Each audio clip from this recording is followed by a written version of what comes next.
Hey everybody, it's Emily from ARC Schooling, and today I'm going to do my March reading wrap-up.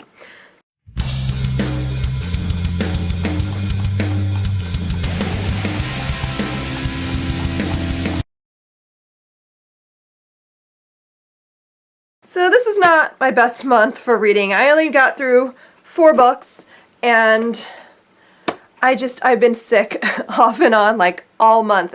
Spring is killing me basically. I don't know, like the weather can't decide if it's spring or if it's winter, and it goes back and forth and like my body just dissolves into mucousy mush. I can't. So I'm hoping that it is just gonna be spring already and let it go so I can get over this nonsense. Because I don't have time for this. I don't. Ain't nobody got time for that. So I'm just going to show you what I actually did get through this month. So the first book I read was How to Read Literature Like a Professor by Thomas C. Foster. I read this for grade 9. I wrote a study guide for it. That will be in grade 9. I actually really like this book. A couple years ago, when my oldest was in 9th grade, we did History Odyssey, the high school level. And one of the books they recommended was How to Read a Book. And now I can't remember the author's name. I want to say Mortimer or something. I know, I'm sorry. Still sick. But anyhow, it was super boring. And it came with, and we had to hunt down the study guide, which was like impossible to find. But I mean, it was just like, my daughter complained about it incessantly that it was really boring. And then I'm like, well, what are you talking about? It can't be that bad. So I tried to read it and I was like, just no. So bad. It was so boring, and it was like really hard to understand and read, and so I was like, you know, there's got to be a better book. So I hunted down this one, and I just think this is so much better. It makes it easier to understand what he's talking about, and it makes it I don't know, I found it easier to analyze novels after reading this book.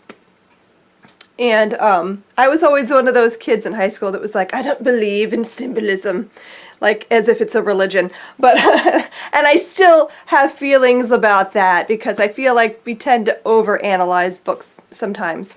So I really appreciated this book. I found it interesting, and I think it's a really excellent resource for high school. And then next up, I read The Fellowship of the Ring, and I just finished like 2 days ago The Two Towers, and reading The Return of the King right now. So, you know, these are like my favorite books ever, I think, almost. I don't know, I'd put them in my top 10, definitely. It's hard for me to choose a favorite, but I really love this series. I feel it's like, I always say it feels like home, because it's like these are the first books that I read that were like real fantasy literature, and they're just like, I don't know, they just envelop you into them and you become part of the book. I don't know, I know that sounds weird, and maybe that's my illness talking, but I just love these books so much.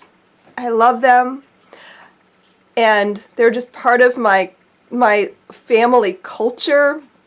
Growing up, all of our dogs and pets were always named after Lord of the Rings characters. So we had a dog named Sauron. My grandparents had a dog named Gandalf. My dog as a kid was Baggins. And when we got our first dog as a family, I named him Sam. And of course, my kids all ruined the tradition because they insisted on naming our dog Zildjian when I wanted to call him Strider. But whatever, we're letting it go. But yeah, it's part of my culture, my world, and I love them. I love them. And finally, this was our read aloud this month. I read Nation by Terry Pratchett to the kids, and this was also our book club choice for the C Homeschoolers Tween Book Club. And I just love this book. Terry Pratchett is amazing. He was an amazing writer. And I'm still so sad that he's dead. I feel like I was robbed somehow because I discovered him only a few years ago, and I'm like, how did I not know this writer before? I don't know. I don't know. But now I'm eating up all the books I can find by him. But this book is so good, and it's just such a different kind of book. It's fantasy, but it's not really fantasy. It takes place in sort of a parallel universe to ours, and it's about this big wave destroys this island, and Mao is the only person left. He comes back from the boys' island to complete this ritual into manhood. And on his way there, there's a big wave, and when he gets to the island, there's no one there. They're all dead. And he has to bury them all, or release them into the sea, as per his culture. And he's sort of stuck in this place because he was supposed to finish the ritual when he got back and he would become a man, but he never finished the ritual, so he feels like he's still in between. And people call him a demon boy, because if you don't complete the ritual, then you allow demons to come in. But he starts questioning all the beliefs that his people have held. He doesn't believe that the gods can be real. He feels like he's been somehow lied to, and he's very angry about what has happened. And he meets Daphne, who is a girl who was shipwrecked on the island, and they call her the Ghost Girl because she's obviously pale and also is wearing a white dress.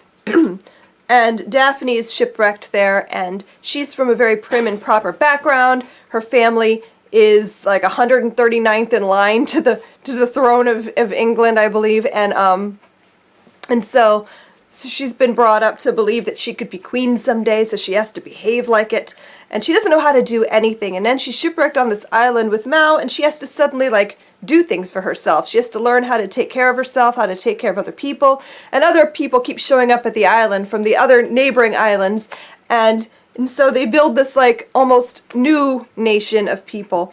And along the way there's a lot about science and belief and questioning, and just like such a beautiful story.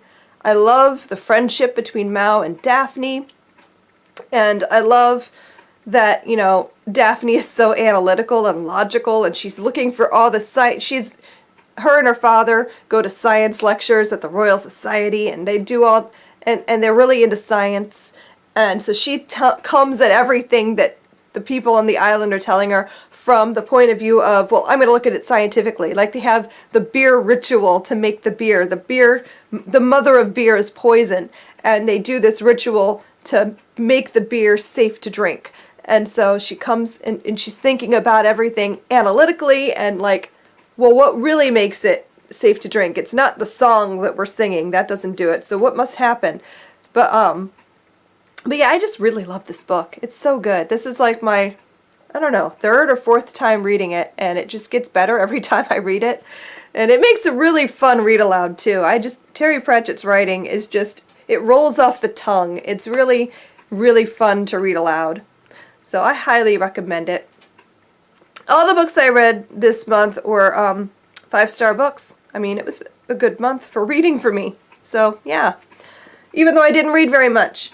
So those are the books that I read this month. I hope you enjoyed watching this video. What did you read in March? I hope you read some good books too. Thanks for watching, and I will see you guys next time. Bye! Happy reading!